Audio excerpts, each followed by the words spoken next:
Olá pessoal, bem-vindos a mais uma aula do canal Home Bio. Mas antes da gente começar, não deixa de se inscrever, de ativar as notificações e de deixar o seu like. E qualquer dúvida pode deixar aí nos comentários, que qualquer coisa eu respondo depois, ok? Bom, vamos lá então. Hoje nós vamos continuar falando sobre os órgãos vegetativos, né? Que são aqueles órgãos importantíssimos, né, para a sobrevivência do vegetal, da planta. E hoje a gente vai falar especificamente sobre o caule.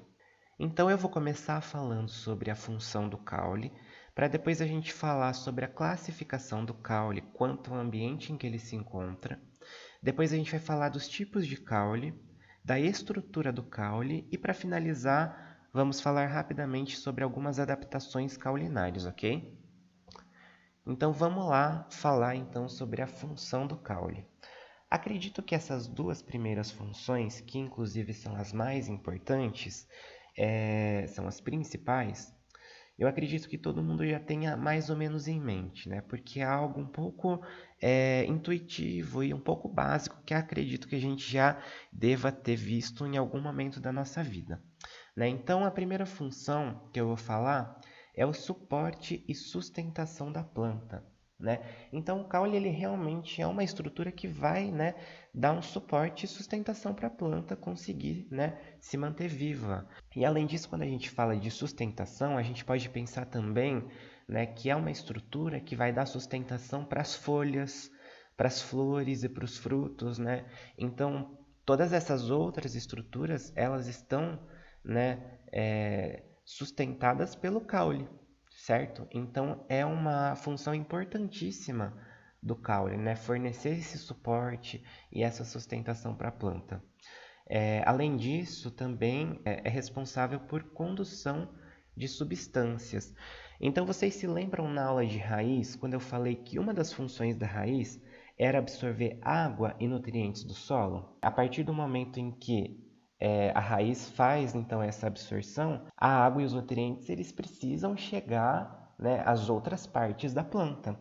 E quem vai ser responsável por fazer isso vai ser o caule. Então, se a gente parar para pensar, dentro do caule existem alguns tecidos de condução. Um deles é o xilema. Então, o xilema ele vai ser responsável por conduzir a seiva bruta. A seiva bruta ela é composta por água e sais minerais e ela vai ser transportada das raízes até as folhas, né? Então, tudo que for absorvido pela raiz vai ser transportada pelo xilema através do caule, né, até chegar em outras partes da planta que estão, né, bem distantes da raiz, né, no caso as folhas. E aí lá nas folhas vai acontecer então a fotossíntese, né, e aí depois esses nutrientes que são produzidos pela fotossíntese vão ser transmitidos, né, vão ser conduzidos pelo floema, né, que é um outro vaso condutor. Então, esse vaso condutor chamado floema, vai ser responsável por conduzir a seiva elaborada, que é composta de água e matéria orgânica.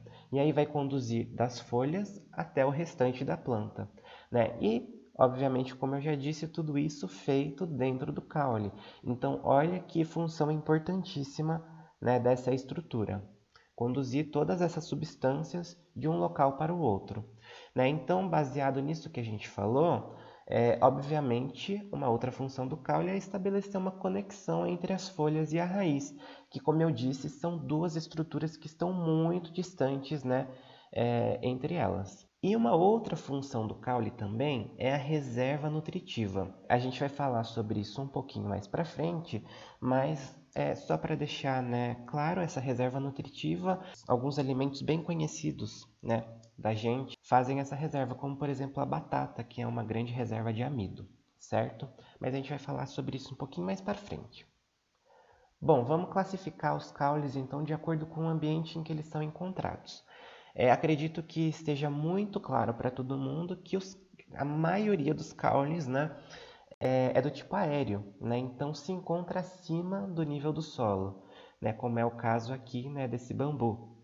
Então é um caule que está acima do nível do solo e que acho que todo mundo já devia saber disso, né? Já deve saber disso porque é algo, né, que a gente primeira coisa que a gente pensa é um tronco, né? Um caule. Então, é algo bem que realmente está fixado na nossa mente. Mas também existem caules subterrâneos e caules aquáticos. Os caules subterrâneos, em sua maioria, são os caules que vão apresentar, então, reserva de nutrientes, né? No caso aqui a gente tem como exemplo a batata, mas a gente vai falar um pouco sobre isso mais para frente.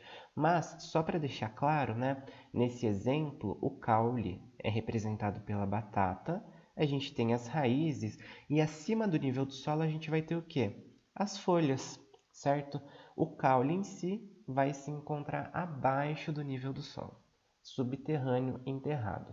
E os caules aquáticos? Como eu já disse também nas aulas de raízes, existem algumas plantas aquáticas, né, em que a folha ela fica flutuando no corpo hídrico, né, no corpo da água, e abaixo, né, a gente pode observar raízes e caule. Então, nesse exemplo aqui, ó, esse caule verdinho, né, essa estrutura verdinha é o caule, e ela vai ser encontrada, né, inteiramente dentro da água, né? Então, também existem caules aquáticos. Bom, sabendo disso, então, vamos falar sobre alguns tipos de caules aéreos. O mais comum, novamente, que eu acredito que esteja fixado na mente de todo mundo é o tronco, né? O tronco é um caule, então, bem rígido, lenhoso, né? Que vai apresentar algumas ramificações, né? Então, aqui a gente pode ver alguns galhos, né? Saindo desse tronco, né? E ele é muito característico de árvores de grande porte, né? Acho que essa estrutura, né, o tronco, realmente é algo que todo mundo conhece, né? E é o primeiro tipo de caule aéreo que a gente está conhecendo, está falando aqui, né, na aula. Também existe a haste. A haste, completamente diferente do tronco, é uma estrutura bem frágil, né, bem fina, em sua grande maioria é de coloração verde, ou seja, também possui clorofila e por esse fato, né, de possuir clorofila também pode realizar fotossíntese. Ela é encontrada em plantas novinhas ou plantas herbáceas e é realmente o total oposto do tronco, né? Mas essa haste também é um caule, ok? Bom, como eu já dei um exemplo, né, quando eu falei de caules aéreos, o bambu. Uma grande característica do como é que a gente consegue ver os nós e os entrenós muito bem delimitados, né? E eu vou falar um pouco sobre nós e entrenós um pouco mais para frente.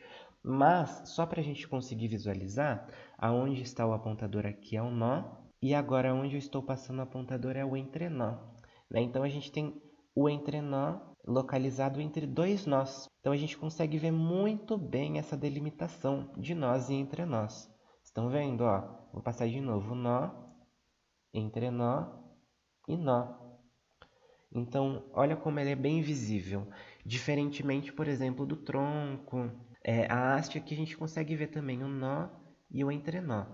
Mas aqui no tronco já é um pouco mais difícil, né? Mas aqui no como ele é super bem delimitado, né? E aí, exemplos de como a gente pode falar, por exemplo, do bambu e também da cana-de-açúcar, né? E apesar de serem caracterizados como o mesmo tipo de caule, a cana-de-açúcar e o bambu possuem uma diferença bem visível, né? Que no caso do bambu, ele é oco, e no caso da cana-de-açúcar, ela não é oca, né? Então, apesar de serem ambos caracterizados como, existe aí essa pequena diferença, ok?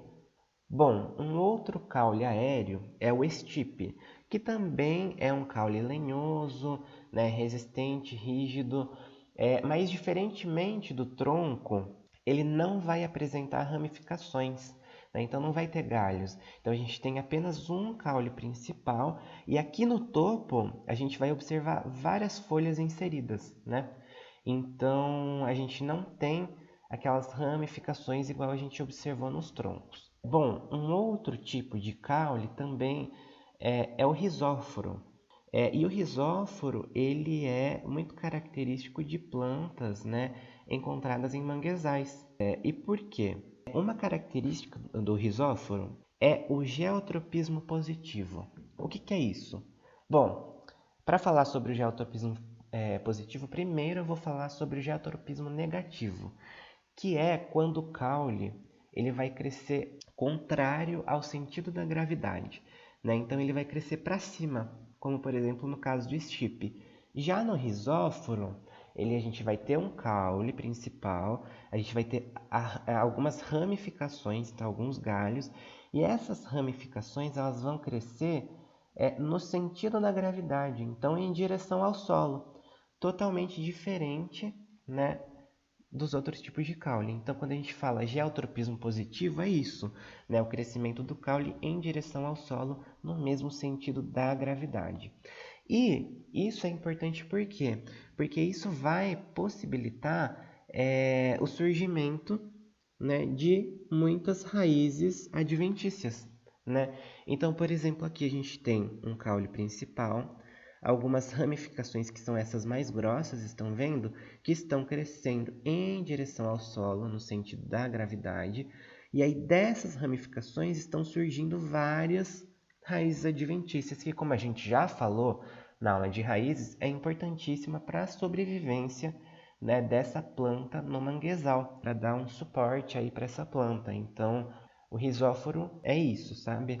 Não, mas não confundam, né, o rizóforo com as raízes adventícias, porque são estruturas diferentes, ok? Um outro tipo de caule aéreo é o estolão.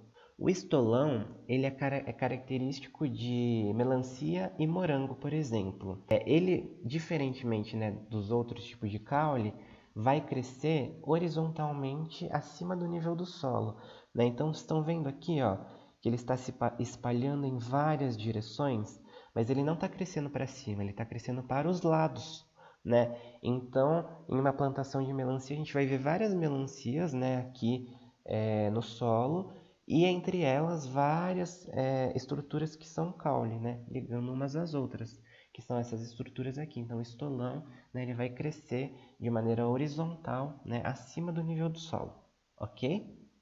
Vamos falar então agora sobre alguns tipos de caules subterrâneos. Bom, o primeiro deles é o tubérculo, que um exemplo, né, obviamente, como eu já falei, é a batata. Então eu quero que vocês observem aqui nesse esqueminha que a gente tem a batata, que é o caule desse vegetal, certo? Dessa planta. Mas ao mesmo tempo a gente também tem as raízes, né? E aí acima do nível do solo a gente tem as folhas, ok? Mas não confundam, né, o tubérculo com uma raiz tuberosa, porque o tubérculo é um caule e a raiz tuberosa é uma raiz, ok? Mas então uma característica desse tipo de raiz é armazenamento de nutrientes, no caso da batata, por exemplo, o amido, certo? E podem servir, né, como alimento para os seres humanos. Agora vamos falar sobre o bulbo. Exemplos de bulbo: cebola e alho. E, diferentemente, né, do que vocês podem estar pensando, essa região, né, que é representada pelo bulbo não é o caule. O caule ele está presente na base dessa estrutura, né, desse bulbo, e ele é representado então, né, por um disco que pode ser chamado também de prato, gente. Nossa, me desculpem, mas o nome tinha fugido da minha mente. Esse caule ele pode ser chamado também de prato, porque é uma estrutura em forma de disco, qual vão se inserir muitas folhas modificadas que são chamadas de catáfilos, certo? Então esse bulbo ele é composto por essas folhas modificadas que são chamadas de catáfilos. Então quando a gente está descascando uma cebola, vai cortar uma cebola, a gente consegue observar muito bem várias camadas, não consegue? Essas camadas, então, são folhas modificadas. E o caule em si, então, é aonde eu estou passando aqui o apontador. É essa região em forma de disco. E, novamente, aqui também, né, tem armazenamento de substância. E aí, só para finalizar, aqui a gente consegue observar as raízes, né? Então, novamente, né, o caule ele é subterrâneo, mas a gente também tem raiz, ok? E rizoma?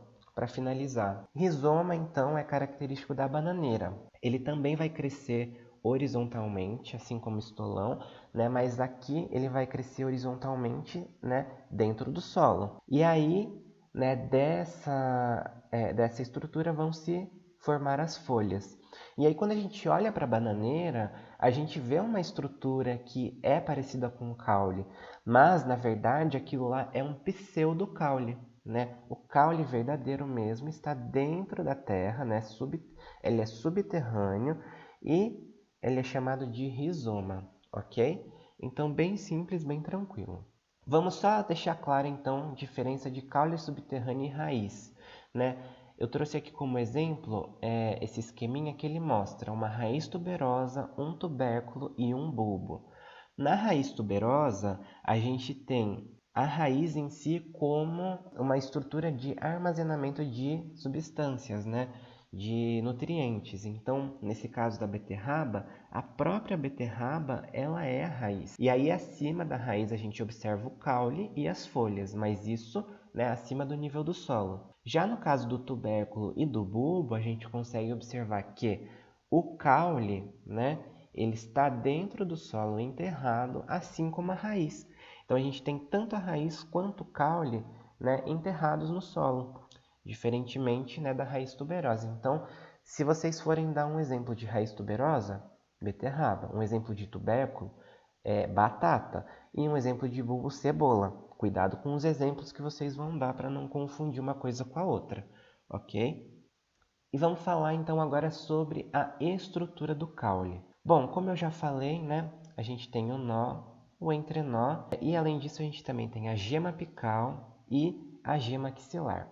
Aqui eu vou falar só sobre a morfologia externa, ok? Não vou falar sobre os tecidos, né, internos, tecidos de condução e tudo mais, porque isso é um assunto para uma outra aula. Mas vamos começar falando então sobre a gema apical, que pode ser chamada também de meristema apical, né? E ela tem esse nome porque ela está no ápice da planta, então bem aqui, né, no topo, por isso que é chamada de gema apical. É uma região então que vai ser constituída por várias células meristemáticas que vão então realizar, né, divisão celular. E aí isso vai contribuir para o crescimento vertical da planta, né? Então é por conta da gema apical que a planta vai crescer verticalmente, né? Olha que função importantíssima. Vai ser por causa disso, então, que ela vai se alongar. E aí, conforme ela for, né, crescendo e se alongando, vão surgindo os primórdios foliares, né? Então, vão surgindo as folhas, certo? Bom, então vamos falar sobre a gema axilar antes de falar sobre o nó entrenal. Vou falar sobre a gema axilar antes. A gema axilar também pode ser chamada de gema lateral, também vai possuir, né, células meristemáticas, só que ao invés de, né, ser responsável então por esse crescimento vertical, a gema axilar vai ser responsável pelo surgimento de ramificações. Então podem observar que em toda a gema axilar, que são esses pontinhos brancos, a gente tem folhas crescendo. Então é por conta dessa gema axilar que vão crescer as folhas, os galhos, as ramificações. Então, assim como a gema apical também possui células meristemáticas, mas o crescimento, né, vai ser aí então, né, de ramificações. E aí entre uma folha e outra a gente consegue observar o entrenó. Então aqui a gente tem uma folha, aqui a gente tem outra e aqui a gente tem um entrenó. E na base, né, de cada uma dessas folhas, né, a gente vai ter o nó. E aí esse nó é o local onde as folhas vão ser inseridas no caule, né? Então sempre que a gente tiver um nó, a gente vai ter a inserção foliar, certo? Inserção de folhas. E aí entre esses nós, né, a gente tem o entrenó. Então aqui, onde eu estou passando o apontador, é um nó, aqui é o entrenó e aqui é o outro nó. Então, muito simples, bem tranquilo, né? É basicamente essa a morfologia externa do caule. Bom, e para a gente finalizar, vamos falar então sobre as adaptações caulinares, né? Que são adaptações que ocorreram ao longo de milhões de anos, né, com a evolução dessas plantas. A primeira delas é a gavinha, que é essa estrutura aqui que fica enroladinha. Ela é bem característica de plantas trepadeiras e ela pode servir como um suporte, né, para fixação mesmo, né, para sustentação da planta, né? Então essa gavinha ela pode se enrolar, por exemplo, né, em alguns outros locais para poder ajudar na sustentação do vegetal. Já o cladódio é uma adaptação que é observada em cactos, por exemplo, que são plantas encontradas em ambientes bem inóspitos, né, ambientes secos, né, com baixa umidade. Esse cladódio ele tem a coloração esverdeada, porque ao longo, né, do processo evolutivo essas plantas perderam as folhas. Então esse cladódio ele vai, né, que é o caule no caso, né, modificado, ele vai ser responsável por fazer a fotossíntese e também pode armazenar água. E aí no lugar das folhas, né, a gente sabe que os cactos possuem muitos espinhos. No caso aqui o espinho, uma outra adaptação então. E esses espinhos surgiram como adaptação para proteger a planta contra a herbivoria, né? Então contra predadores herbívoros, né? Porque é muito difícil, por exemplo, um herbívoro comer uma planta que está lotada de espinhos, né? Como que ele vai comer? Vai se machucar todo, né? Vai machucar toda a sua boca. Então, principalmente para uma planta como o cacto, é importantíssimo ter esses espinhos como proteção, né? Já que, além, né, de realizar a fotossíntese, também serve como armazenamento de água, né? Em um ambiente em que tem pouquíssimas chuvas, né? Então, olha que importância aí do espinho. A gente não pode confundir espinho com acúlio, porque acúlio não é uma adaptação caulinar. Acúlio, ele é uma extensão da epiderme da planta, certo? E ele é observado, por exemplo, em roseiras, né?